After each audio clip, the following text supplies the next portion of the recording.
வீரன் பகுதி 16. இந்த கதை குமார் ஸ்டோரிஸ் சேனலால் உருவாக்கப்பட்டது. மேலும் இது போன்ற தொடர்களை கேட்க நமது சேனலை உடனே சப்ஸ்கிரைப் செய்து கொள்ளுங்கள். அந்த கிராமத்திலேயே தங்கியிருந்த ஆதித்யா 2-3 நாட்களில் தனது சக்திகளை அதிகரிக்க சில பயிற்சிகளை மேற்கொண்டான். தனது மூலாதார சக்தியிலிருந்து சிறு சிறு சக்தி உடலில் பரவுவதை உணர்ந்து சிறு மகிழ்ச்சி அடைந்தான். அதை பார்த்த தட்சகன், பரவாயில்லை ஆதித்யா, நான் சொன்ன சிறு பயிற்சிகளை வைத்து உனது சக்தி தூண்டப்படுகிறது. இதை நினைச்சு எனக்கு ரொம்ப சந்தோஷம். இருந்தாலும் இது பத்தாது என்றது. எதற்கு இது பத்தாது என்று கேட்டான் ஆதித்யா. நீ இந்த உலகத்துல வாழ்வதற்கும் பயணிப்பதற்கும் தேவை பலம். அது இப்படி இருந்தா பத்தாது. உனக்கு பலம் இல்லைனா நீ யாரையாவது சார்ந்துதான் இருக்கணும். இத்தனை நாள் நீ தனிமையில் இருக்கிறப்ப ஒன்னு அப்பா அம்மா அக்கா அப்படி உன் கூட இருந்தவங்களால நீ இத்தனை நாள் பயணித்து வந்துட்ட. ஆனா இனிமேல் அப்படி உன் கூட பயணிக்க யாரும் இல்லை.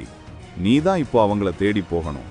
அதனால நீ நாளுக்கு நாள் உன் உடல் வலிமையையும் மன ஆற்றலையும் மேம்படுத்திக்கிட்டே இருக்கணும் என்றது. சரி, அதற்கு என்ன செய்வது என்று கேட்க, உன் கிராமம் பெயர் என்ன சொல்ல நீ என்று சிறிது யோசித்த பிறகு கேட்டது தட்சகன்.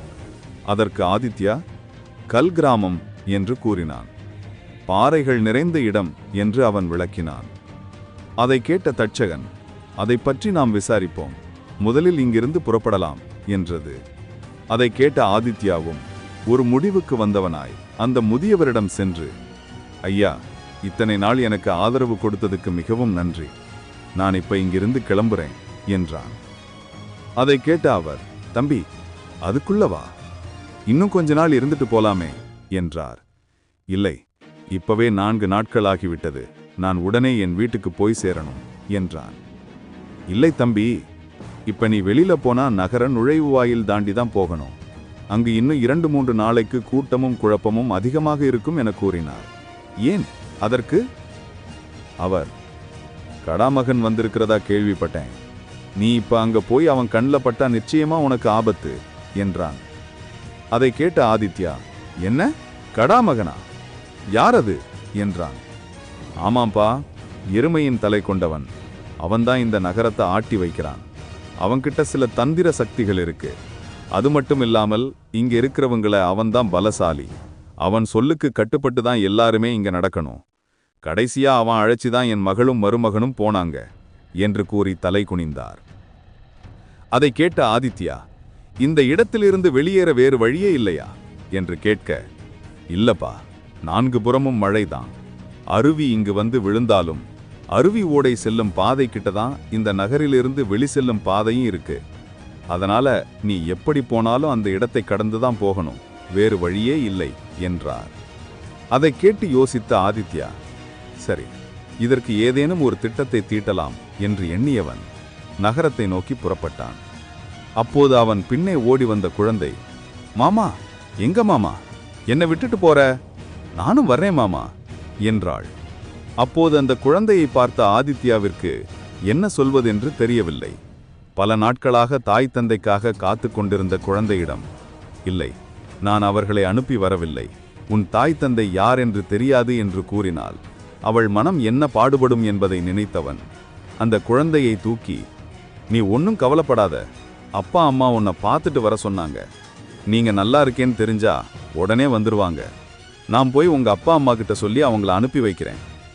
இல்ல மாமா, நானும் வர்றேன் மாமா என்று அந்த குழந்தை கூற, உடனே ஆதித்யா, உங்க அப்பா அம்மா உன்னை நல்ல பிள்ளை சொன்னாங்க, சொல் பேச்ச கேட்பேன்னு. ஆனா நீ நான் சொல்றத கேட்காம அடம்பிடிக்கிற என்றான். அந்த குழந்தை கண்களில் தண்ணீர் தழும்ப, இல்ல மாமா, நான் நல்ல பிள்ளைதான் மாமா, கண்டிப்பா நீ அப்பா அம்மாவை இங்க அழைச்சிட்டு வருவியா என்று கேட்க, அதற்கு ஆதித்யா, கவலைப்படாத, உங்க அப்பா அம்மா கூடிய விரைவில் உன்னை தேடி வருவாங்க என்று கூறி அந்த குழந்தையின் தலையை தடவிவிட்டு அங்கிருந்து புறப்பட்டான். ஆதித்யா போவதையே அந்த முதியவரும் அந்த குழந்தையும் பார்த்து கொண்டிருந்தனர். பிறகு இருவரும் அந்த வீட்டிற்குள் செல்ல ஆதித்யா நகரத்தை நோக்கி புறப்பட்டான். போகும் வழியில் ஆதித்யாவிடம் தட்சகன், ஆதித்யா, இப்ப என்ன பண்றது? நீ எப்படி இருந்தாலும் அந்த பாதையை தாண்டி போகணும்னா சில சவால்களை சந்தித்து தான் ஆகணும் என்றது. உடனே ஆதித்யா, இத்தனை நாள் செஞ்ச பயிற்சியை அங்கு பயன்படுத்தி பார்க்கலாம்.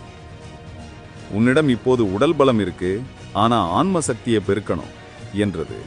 அதை கேட்ட ஆதித்யா, ஆன்ம சக்தியா என்று கேட்க, ஆமாம், உனது மூலாதார சக்தியிலிருந்து பெறப்படும் சக்தியை பயன்படுத்தி நீ சில ஆன்மீக ஆத்ம உருவங்களை உருவாக்கலாம்.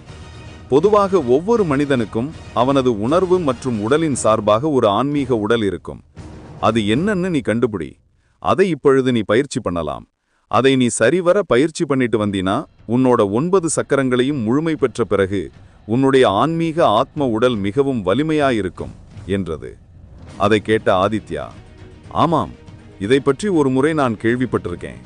அப்பா ஒரு முறை சொல்லியிருக்காரு, ஆன்மீக உடல் வலுப்பெற நமக்கு ஆன்மீக சக்திகள் தேவைப்படும். அது நம் செம்மைப்படுத்த நமது ஆன்மீக சக்தி அதிகரிக்கும். உண்மைதான்.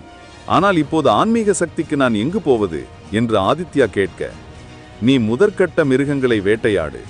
அதன் மூலமாக உனது உடல் ஆன்மீக சக்தி உருமாக்க வேண்டிய பரிணாமத்தை உனக்கு கொடுக்கும் என்றது. அதை கேட்ட ஆதித்யா, என்ன சொல்றீங்க என்று கேட்க, ஆம், நீ சிறு சிறு விலங்குகளை வேட்டையாடு. அதனிடமிருந்து ஆன்மீக சக்தியை உன்னால் உறிஞ்ச முடிகிறதா என்று முயற்சி செய் என்றது. அப்படின்னா மிருகங்களை வேட்டையாட சொல்றீங்களா? இதுவரைக்கும் இந்த மாதிரி எங்க வீட்லயும் சரி எங்க அக்காவும் சொன்னதில்லையே என்றான். அதற்கு தட்சகன், நீ இந்த உலகத்திற்கு வந்த அப்புறம் சில மாற்றங்கள் இந்த உலகத்துல ஏற்பட தொடங்கிடுச்சு. அதுல இதுவும் ஒண்ணுன்னு வச்சுக்க என்றது. என்ன சொல்றீங்கன்னு எனக்கு புரியல என்றான் ஆதித்யா. நான் உனக்காக அப்புறமா எல்லாத்தையும் விளக்கி பொறுமையா சொல்றேன். இப்ப நான் முதல்ல சொன்ன மாதிரி வேட்டையாடலாம் வா என்றது. சரி, வேட்டையாட ஆயுதம் வேணுமே என்றான் ஆதித்யா. அதுக்கு கவலையே வேண்டாம். என் ஆயுதம் ஒன்று இருக்கு, ஆனால் அது சக்தி குறைவானது. உனது உடல் சக்தியை வைத்துதான் அதை நீ பயன்படுத்தணும். இருந்தாலும் நல்லா உதவி செய்யும். இப்போதைக்கு என்கிட்ட இருக்கிற சக்திக்கு இந்த ஒரு ஆயுதத்தை தான் என்னால உனக்கு கொடுக்க முடியும் என்றது. ஆயுதம் இருந்தால் போதும் என்று ஆதித்யா வெறுமையாக பேச, அப்போது ஆதித்யாவின் அந்தரத்தில் ஒரு சிறு ஈட்டி தோன்றியது. அது 4 அடி உயரத்திற்கும் 1 அடி நன்கு கூர்மையான கோர்ப்பையும் கொண்டு 5 அடி ஈட்டியாக அவன் முன் நின்றது. அதை பார்த்து ஆதித்யா அதை கைகளால் பிடிக்க, ஆதித்யாவின் கைக்கு வந்தவுடன் அது வெள்ளை நிறமாக ஒளிரத் தொடங்கியது. என, ஈட்டியா என்று ஆச்சரியமடைந்தவன் அதை சுழற்றி பார்த்து, நன்றாகத்தான் இருக்கிறது என்றான். சரி, இப்போது உனது வேட்டையை ஆரம்பி என்று கூறிய தட்சகன் அமைதியடைந்தது. ஆதித்யா அந்த காட்டுக்குள் சென்று பதுங்கி பதுங்கி பார்த்தான். அப்போது அவன் முன்னே ஒரு ஓநாயின் நிழல் மட்டும் வந்து சென்றது. அதை பார்த்தவன், என்ன இது என்று சிறிது ஆச்சரியமடைந்தான். ஓநாயோ அல்லது ஓநாய் மனிதனா என்றான். ஏனெனில் மிருகத்தை தவிர மனிதரின் ஓநாய் உருவத்தில் இருக்கும் யாரேனும் வேட்டையாடினால் அது இவனுக்கு இங்கு ஆபத்தை ஏற்படுத்தும் என்று எண்ணியவன் அந்த உருவத்தை கூர்ந்து கவனித்தான். அப்போதுதான் அது மனிதன் போல் 2 கால்களில் நடக்கும் ஓநாய், அதுவும் கொடூரமாக காட்சியளித்தது. அது கூட்டமாக நடந்து செல்வதை பார்த்தவன், இது போன்ற பிராணிகள் இங்கு இருக்கிறதா என்று மெதுவாக தட்சகனிடம் கேட்க, தட்சகன் அந்த இடத்தை வெகு நேரமாக ஆராய்ந்த பிறகு கூறியது, இது மனிதர்களுக்கு எதிரானது. இந்த ஓநாய்கள் தான் மனிதர்களை கண்டால் கொல்லக்கூடிய விலங்குகள். ஆகையால் தான் அந்த முதியவர் நீ இன்னும் உயிரோடு இருப்பதைக் கண்டு ஆச்சரியப்பட்டார். இந்த ஓநாய்கள் இந்த நகரின் பாதுகாவலர்களாக இங்கு மனிதர்களை யாரும் உள்ளே விட அனுமதி கிடையாது. காரணம் ஐதீகத்தில் கூறப்பட்ட ஒரு சொற்றொடர் என்றது. என்ன சொல்ற? எனக்கு ஒன்றும் புரியல. அந்த வயதான முதியவரும் ஒரு மனிதனுக்காக தான் இந்த கிராமம் காத்திருக்கு அப்படின்னு சொன்னாரு. இப்ப நீ அது உண்மைன்னு சொல்றியே என்றான். ஆமா, இங்கே இருக்கும் சூழ்நிலையை ஆராய்ந்து பார்க்கும்போது எனக்கு தெரிய வந்தது. இங்கே இருக்கும் மனிதர்கள் ஒரு மனிதனுக்கு துரோகம் செய்ததால் அந்த மனிதனின் வளர்ப்பு ஜீவனான மாருதி கொடுத்த சாபம்தான் இவர்கள் அனைவரும் இங்கு இவ்வாறு பிறந்தனர். அதே நேரம் அந்த சாபத்தை தனதாக்கி கொண்ட ஓநாய் சக்கரவர்த்தி வச்சுதான் இவர்கள் அனைவரையும் அவனுக்கு ஏற்ப ஆட்டி வைக்கிறான். அது மட்டுமில்லாமல் எந்த ஒரு மனிதன் இந்த நகருக்குள் வந்தாலும் அவனை உடனே தீயவர்களாக சுட்டி காட்டி நரபலி கொடுத்து விடுகிறான். அப்படின்னா இந்த கிராமம் அவர் சொன்ன மாதிரி மனிதர்களுக்கு பாதுகாப்பானது இல்லையா என்று கேட்க, உண்மையை சொல்லணும்னா இல்ல. அதே நேரம் இங்கு இருக்கிறவர்கள் படும் சித்திரவதையை எண்ணி பார்த்தால் அந்த மனிதன் நீயாக கூட இருக்கலாம் என்றது.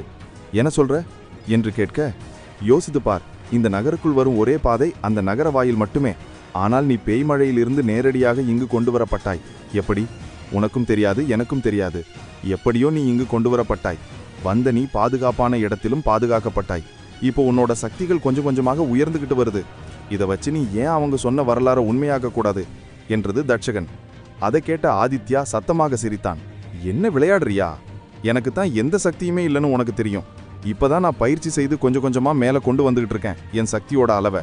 அப்படி இருக்கிறப்ப இந்த ஓநாய் கூட்டத்தை எதிர்த்து, அதுவும் இல்லாம ஓநாய் சக்கரவர்த்தியை வேற சொல்ற, அந்த சக்கரவர்த்தியுடன் என்னால் எப்படி போராட முடியும் என்றான்.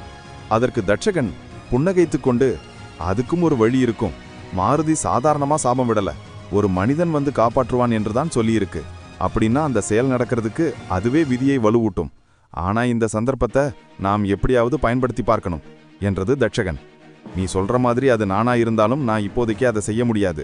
நான் இன்னும் என் உடம்புலையும் மனதிலையும் பலத்தை ஏத்துன அப்புறம் வேணா அதை பத்தி யோசிக்கலாம் என்றான். சரி, இப்ப எப்படி நீ அந்த நகருக்குள்ள போலான்னு ஏதாவது யோசனை வச்சிருக்கியா என்று கேட்டது தட்சகன். அதற்கு ஆதித்யா யோசித்தவன், வேற என்ன பண்றது, சுரங்கத்துக்கு தான் போகணும் என்றான். சரி, அப்படின்னா உன்கிட்ட ஒரு யோசனை இருக்கு அப்படிதானே என்றது. ஆமா, நான் கேள்விப்பட்ட வரைக்கும் அங்க உள்ளூர் மக்களை ஏதோ பொருளை தேட சுரங்கத்திற்கு அனுப்புறதா கேள்விப்பட்டேன். நாம் அந்த மாதிரி அங்க போய் சில விஷயங்களை தெரிஞ்சுக்கிட்டு அங்கிருந்து தப்பிச்சுக்க வேண்டியதுதான். நீ சொல்றதும் சரிதான். அந்த சுரங்கம் நுழைவாயிலுக்கு பக்கத்துல இருக்கு. நம்ம அந்த வேலையை முடிச்சிட்டாலும் அங்கிருந்து தப்பிச்சிடலாம் என்றது தட்சகன்.